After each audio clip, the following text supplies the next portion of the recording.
All right. On to today's notes. So, well, no, I think you need a little guidance first, not just you. That one? Yesterday, I gave you properties, correct? And you have those in your notes. So, let's put these right underneath that. Logarithms and solving. What is that? That noise. That's a alarm. That's the alarm. Got it. All right. I'll make sure my sound is all the way. Okay, so first of all, we talked about the general sketch of a graph. Let's just review how you can put some things in with reflection. So, if I asked you to sketch, and by sketch I mean some key points, a graph of y equals negative 2 natural log x minus 3 plus 1. Let's just do a little review of the transformations that is from natural log, okay? And that's how we're going to sketch our graph. So, a negative in front means what? So we're talking about how is this related to natural log of x? A negative 2 in front is what transformation? Reflection over x-axis. Okay. A 2 is a vertical stretch of 2, correct? What does this do?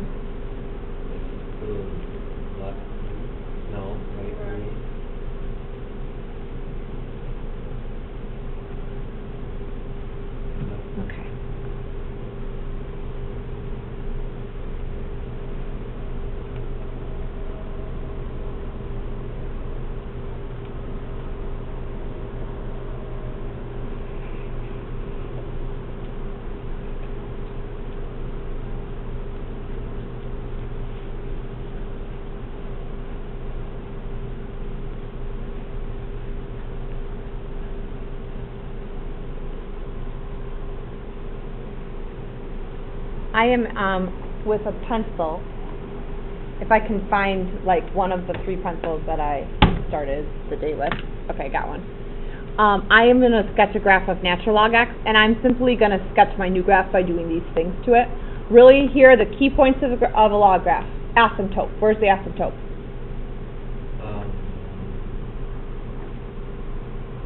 That one. Nikki says y-axis. I did. And then it goes through, always logarithms go through the point 1, 0, because that is saying to the 0 power, e to the 0 power is 1. So we write 1, 0, and then they go through their base 1, and remember e's our new buddy.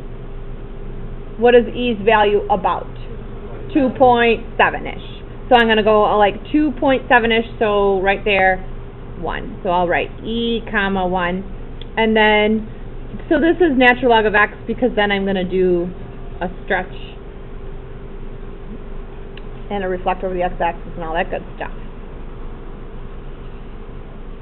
Now you aren't asked to graph the other, but if I ask to graph by hand, to me that's easier. Okay, so here's what we're going to do, guys. We are going to take this point 1, 0, we are going to reflect it over the x-axis, which means it does what? Nothing. Okay, cool. We do a vertical stretch of 2. A vertical stretch of 2 multiplies the y by 2. So what happens? Nothing. Then we're going to move it right 3. 1, 2, 3, and up 1. Okay. So that's going to be like the point 4, 1. All right, e, let's keep in mind it's about 2.7, okay? We reflect it over the x-axis, it becomes 2.7, negative 1, correct? So see where my pen is right now? I do a vertical stretch of 2, so now negative 1 would become negative 2, so it's going to come down here. I move right 3, 1, 2, 3, up 1. Okay, so essentially the asymptote really moved. And if you want to keep that in mind, kind of so you're, and it's going the other way and it's stretched. So it's a log curve, it's going this way, and it's stretched out. Wait, so what's that point? What's this? No, what's that? This? Yeah, what's that? Okay, let's do E1. I reflected, it became E negative 1. I stretched it by 2, it became E negative 2. And then I moved it right 3. So it became about 5. Wait, what's the stretch by 2? Vertical stretch by 2? Multiply the y coordinate by 2. What confused me is when you stretch by 2, you put it like in the third tip. So it looks like. Oh, yeah. That should be better, right? That's why it's a, So that's that- why it's is a that- sketch. It's at -1 right now. Yeah. Okay, here we go. Let's talk about it again. So E negative 1, we stretch it by 2, becomes E negative 2, we move right 3. So it becomes approximately 5.7 negative 2, correct? Yeah. And then it should become 5.7 negative 1. So really, because I moved it up 1, it should look more like that. Okay, now, would I ever really have, no, but you should have a good enough knowledge that you at least know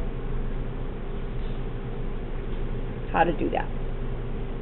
Go ahead and check with your graphing calculators today, but try to do those by hand. Okay. See, now that scribble is going to bother me. Alright.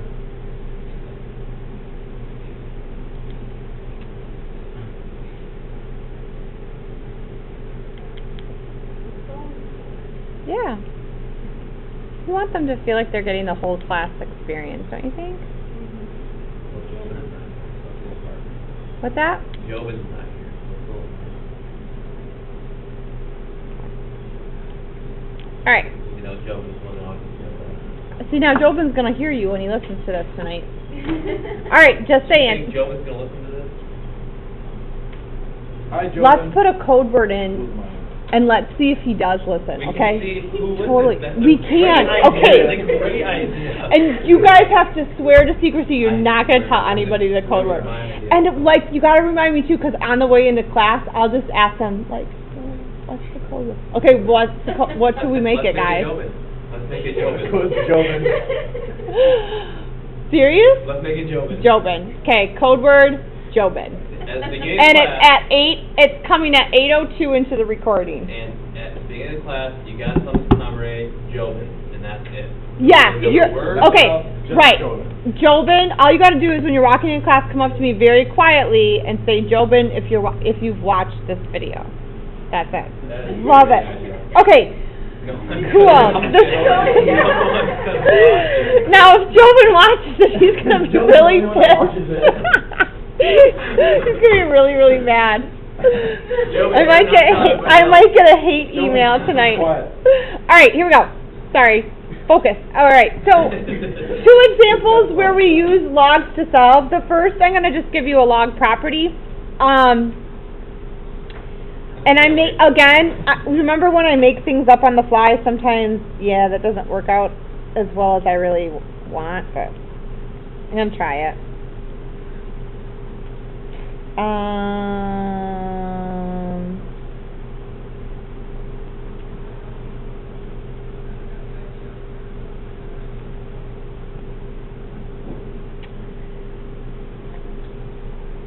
I'm coming up with it. Just wait for it. Natural log of, I can't wait.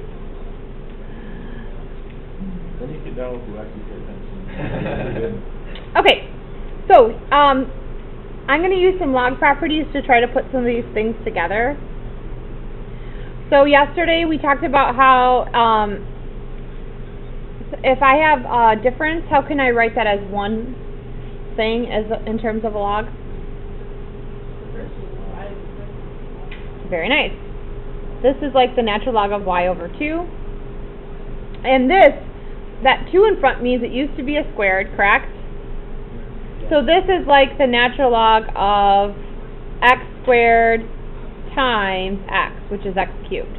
Alright, so if you have if you can get natural logs on both sides, then what you can do is drop the natural logs. See how I have a natural log of this equals natural log of that? So wouldn't you agree, in order to make this true, that these things would have to be the same? Yeah. So I'm going to just write, okay, well if this is true, then I can state y over 2 equals x cubed.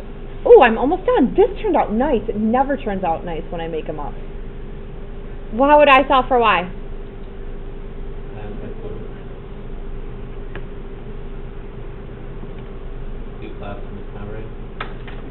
Okay, and I did leave out a kind of important part of the instruction though, because I should have said solve for y. That was my intent there. Because if we're trying to find, obviously, like we have a y and x, we can't find them both. Okay. Yay! Yay for me! All right. Then the other way that we can use natural log or common log is to drop down powers. So I'm going to talk a little bit about that. And then I'm going to give you a hint on your homework. Because one of the homework ones is pretty difficult.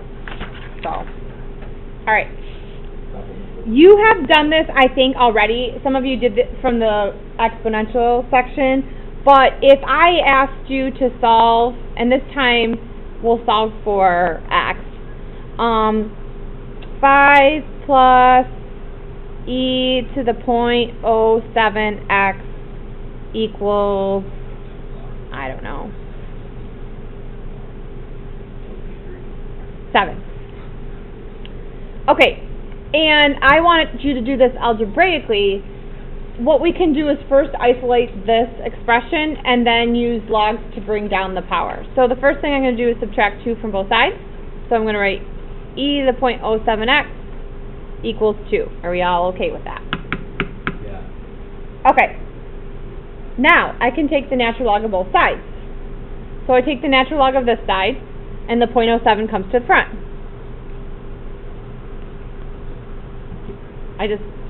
I'm saving myself some, okay, I'm doing this. This is what I'm doing. The 0.07x comes to the front. Equals natural log of 2. I said yesterday you need to readily, that's not the right word. You need to recognize right away, there's a word I could use, I don't know what it is, but right away, natural log of e, you need to recognize that that is a 1. No, I'm just telling you. From this point forward, you need to recognize that right away. Yes. Don't need to take it out then. So 0.07x equals natural log of 2. I'm almost done. Let's divide by 0.07. Okay, natural log and any log is a power. So really what this is saying, if I take the natural log of e, is I'm saying e to what power gives me e. So it would be 1. Okay. So at this point, you could use your calculator. Would you do that and take natural log divided by 0.07 round to 3 decimal places? What do you get?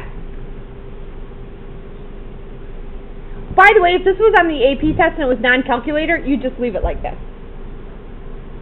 But if it wasn't, if you could use your calculator, then you would get what, Brett?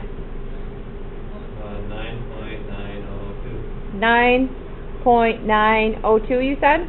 Okay, cool. All right.